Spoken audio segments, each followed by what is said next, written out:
Two segments today on changing your attitude. We're starting with matters of the heart.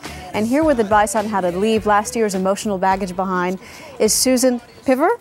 Piver, sorry, author of The Wisdom of a Broken Heart. Good morning. I ran in, didn't even have time to ask you how to pronounce your last name, Susan Piver. But I did read a lot of excerpts from the book, and I love how you specify the difference between depression and a broken heart. Yes, it's a really important difference.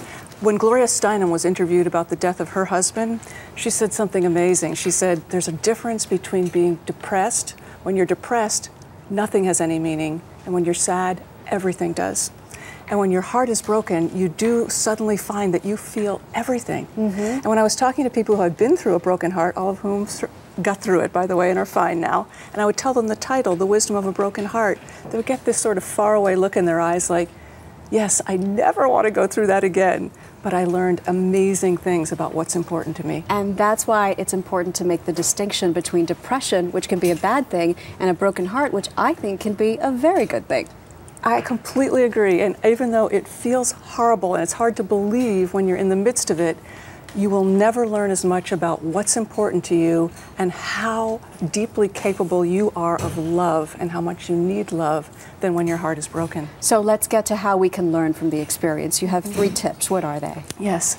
Well, the first tip is to learn to relax, which sounds pretty impossible, but if you can just say, yes, my heart is broken, acknowledge it, let it be there. Because when your heart is broken, you really only have 2 choices. It can soften you and make you more open to love, or harden you and be like, I'm never going to let that happen again.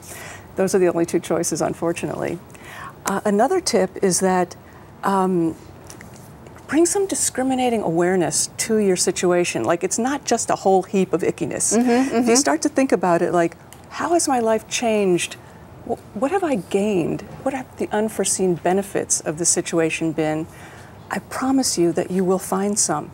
So you think that we have to make a list of our priorities in that state? Well, it can be very helpful to list, like, what was my life like before my broken heart? What was valuable to me before? And what is valuable to me now? And let me keep those things in mind as I try to work with this situation. And lastly, kind of let yourself be in that sad state and know that it's appropriate and it's okay and it's temporary, right? Yes, you have to learn to relax with it, and relaxing is different than spacing out. Okay. And there are traditional ways of relaxing, like prayer or meditation, which has actually been shown to lower the stress hormone cortisol. Or you can take a walk or sit in your own garden or think of someone who loves you and who you love. That is a profoundly relaxing thing, because the more you can open to your heartbreak and be gentle towards yourself, the more rapidly the natural wisdom that your heart has to teach you will arise.